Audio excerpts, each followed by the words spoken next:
hoje nós celebramos o domingo da Divina Misericórdia. Foi Jesus mesmo que, através de Santa Faustina, ao aparecer para ela e se manifestar, como nós vemos ali no quadro, e pedir que ela mesma pintasse esse quadro, Jesus pediu que no domingo após a Páscoa, ou seja, o segundo domingo da Páscoa, fosse celebrada a festa da Divina Misericórdia. Ele pediu isso a uma freirinha polonesa, e foi, nos desígnios de Deus, um Papa polonês, que no ano 2000 instituiu a festa da Divina Misericórdia. O Papa São João Paulo II, que faleceu também na véspera da festa da Divina Misericórdia. E por que Jesus, já que ele escolheu, por que ele quis que fosse nesse domingo?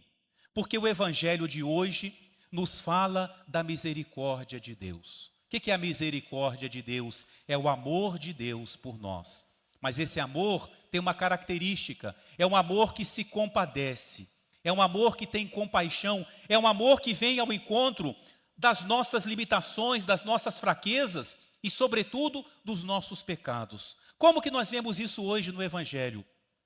3 manifestações hoje no Evangelho sobre a misericórdia de Deus. Primeira manifestação, diz São João: estando os discípulos fechados no cenáculo, com as portas trancadas por causa do medo, Jesus se coloca no meio deles. Jesus não precisa abrir as portas agora.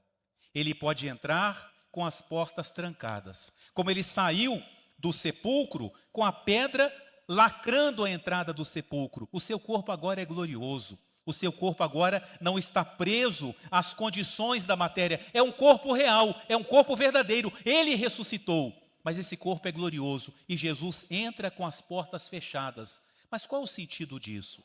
Jesus quer vir também em nós, quando nós nos fechamos, quando nos trancamos por causa do medo, da insegurança, das coisas que roubam a nossa paz. Jesus se faz presente. Mesmo quando nós nos fechamos, Ele sempre vem ao nosso encontro, Ele não nos abandona. E hoje, queridos irmãos e irmãs, é a primeira vez que Jesus vai reencontrar, é até estranho falar isso, os seus amigos. Amigos que dormiram quando Ele rezava, amigos que fugiram quando Ele foi preso, amigos que o negaram quando isso significava que eles também seriam presos. Que amigos, hein?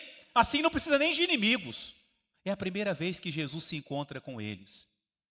Se fosse eu, as minhas palavras para esses amigos meus seriam muito diferentes da de Jesus. Não sei vocês, mas graças a Deus, Jesus não é como o Padre Gaspar. Qual é a primeira palavra de Jesus para esses amigos infiéis, esses amigos medrosos, esses amigos que pensaram mais em si, esses amigos traidores? Qual é a primeira palavra de Jesus? A paz esteja convosco. E por que Jesus deseja a paz?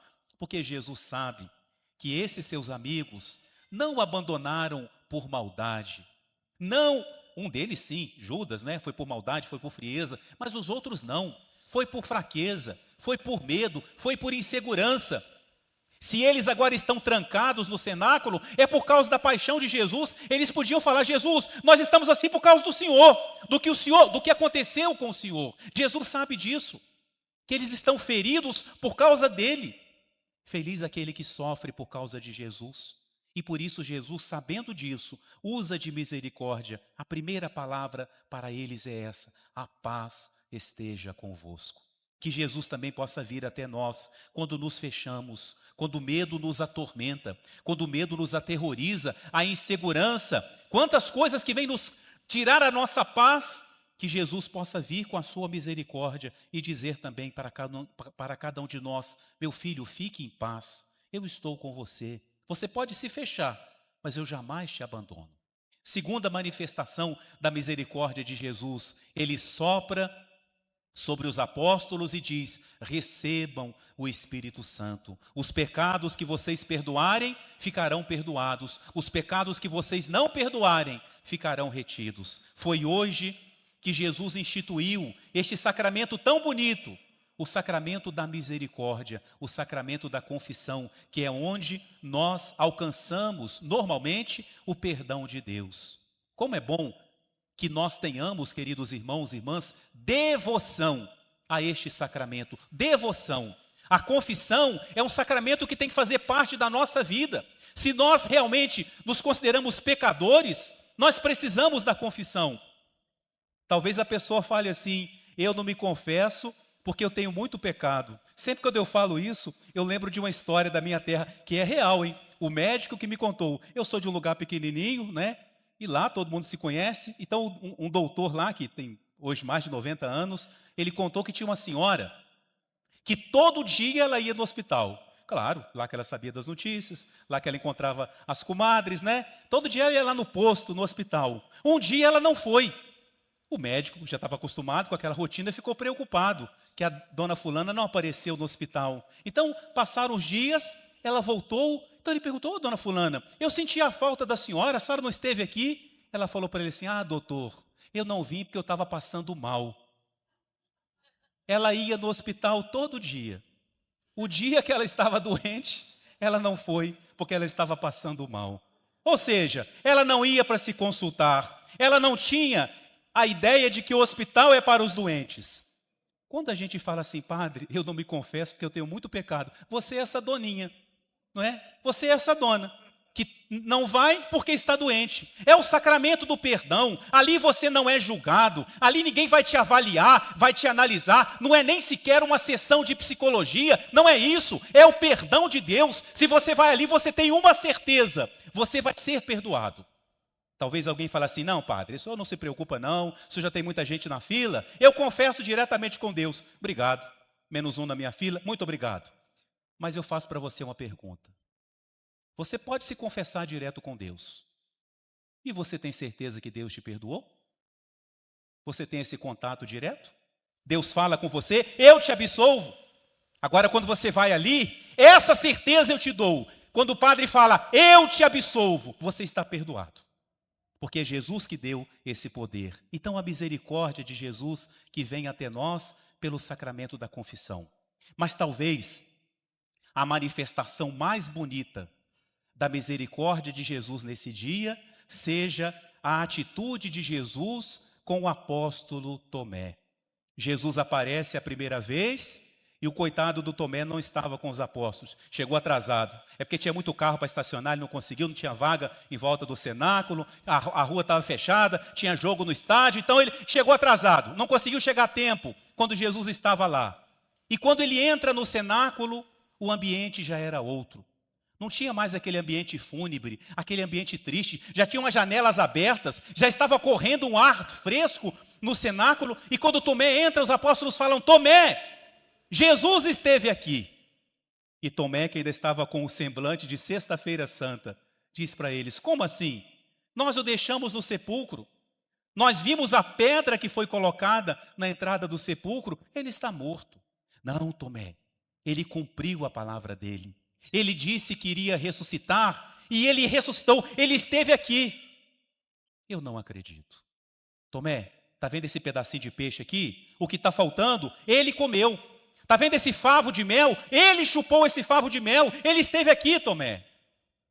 Eu não acredito. Eu não consigo acreditar. Tomé, ele mostrou as mãos, nós vimos as chagas, ele abriu, ele mostrou o lado, está a abertura da lança, nós vimos, Tomé.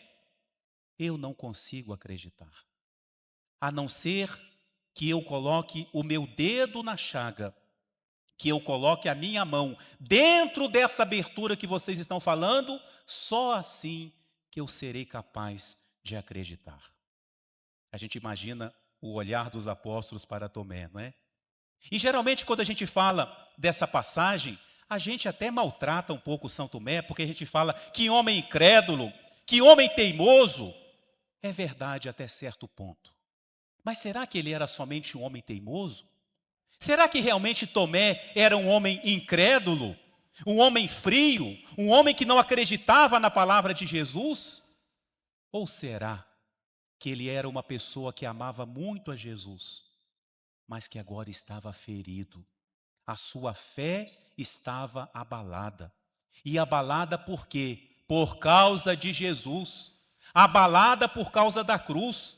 A sua fé estava titubeante diante de tudo que ele viu Jesus acontecer com Jesus. Não era um homem frio, não era um homem incrédulo, era um homem profundamente ferido na sua fé. Se Tomé fosse um homem frio, Jesus teria feito com ele o que fez com Herodes. O que Herodes pediu para Jesus fazer? Faz milagre. Jesus nem sequer respondeu. Se Tomé tivesse exigido colocar o dedo nas chagas por uma questão de curiosidade, de frieza, Jesus não teria deixado. Mas quando Jesus aparece, 8 dias depois, e nessa vez Tomé estava, na hora que Jesus apareceu, eu imagino para quem que todos os apóstolos olharam, né? Para Jesus é que não foi. Todo mundo olhou para Tomé. E certamente lá no coração disseram, viu? Você não quis acreditar? Olha aí. Mas Jesus não fez isso. O que Jesus fez? Falou, Tomé, vem aqui. Ele deve ter ficado muito envergonhado, mas foi até Jesus. E Jesus falou, estende a tua mão. Coloca aqui o teu dedo. Olha aqui, Tomé. Olha aqui. Jesus não tem cicatriz. Jesus tem o quê? Chaga. O que é uma chaga? É uma ferida aberta. É uma ferida fresca. É uma ferida, vamos dizer assim, viva. Jesus conservou as chagas, as feridas dos cravos e da lança. E ele fala para Tomé, olha Tomé, sou eu. Por que Jesus fala isso? Você conhece Tomé? Alguém que fez isso por você? Olha, sou eu. Olha aqui o meu lado, olha o meu coração. Olha lá a mão de Jesus, apontando para o peito. E fala para Tomé, coloca a tua mão aqui. E Tomé coloca a mão na chaga de Jesus. Coloca o dedo na mão ferida de Jesus. E esse homem que não tinha acreditado, esse homem que até certo ponto foi teimoso, ao tocar Jesus, ele fez o que nenhum dos outros apóstolos fizeram. Ele caiu de joelhos, adorou a Jesus e falou assim, meu Senhor e meu Deus. Isso os outros apóstolos não fizeram, acreditaram, mas não adoraram a Jesus. Foi o homem meio incrédulo, foi o homem ferido na fé, que ao tocar Jesus, fez essa oração perfeita. Mas queridos irmãos e irmãs, eu disse que é a misericórdia de Jesus, porque não foi tanto Tomé que tocou a chaga de Jesus. Em realidade, quando Tomé colocou a mão em Jesus, foi Jesus que tocou as feridas de Tomé. Quando Tomé coloca a mão em Jesus, Jesus cura a alma de Tomé. Cura a ferida da sua fé. Cura todo o trauma, todo o abalo que a paixão gerou nele. Aquele toque, mais do que tocar Jesus, Jesus tocou as feridas de Tomé. Quando nós comungamos, queridos irmãos e irmãs, nós tocamos Jesus, porque Ele vem a nós. E mais do que nós tocarmos Jesus, nessa hora, Jesus nos toca. Então que nós peçamos a Ele o que Ele fez para Tomé. Não tem aquela música tão bonita? Vamos cantar uma vezinha? Cura, Senhor, onde dói. Cura, Senhor, bem aqui. Cura, Senhor, onde eu não posso ir. Cura, Senhor. Cura, Senhor, onde dói. Cura, Senhor, bem aqui. Cura, Senhor, onde eu não posso ir. Mas eu transformo o que a gente fala nessa música numa pergunta. Não responda para mim, não. Responda para Jesus. Cura, Senhor. E aí Jesus pergunta para mim e para você, onde dói? Onde que dói na sua vida? Onde na sua vida que a ferida está maior? Na sua família, na sua vida pessoal, não é? Na sua vida profissional? Onde que está mais ferido? Onde dói? É aí que Jesus quer colocar o dedo. Assim como Tomé colocou o dedo na chaga de Jesus, Jesus quer colocar o dedo na sua chaga. Não no sentido de aumentar a ferida, mas onde Jesus toca, vem a vida, vem a cura. mesmo com as portas fechadas, mesmo trancados em nós mesmos, mesmo sabendo que somos pecadores, permitamos que Jesus nos toque, permitamos que Ele possa curar onde dói, e por isso, abramos a Ele o nosso coração, para que Ele possa ouvir de nós, onde em nós, na nossa existência, mais precisa da sua graça, da sua misericórdia, da sua cura. Amém.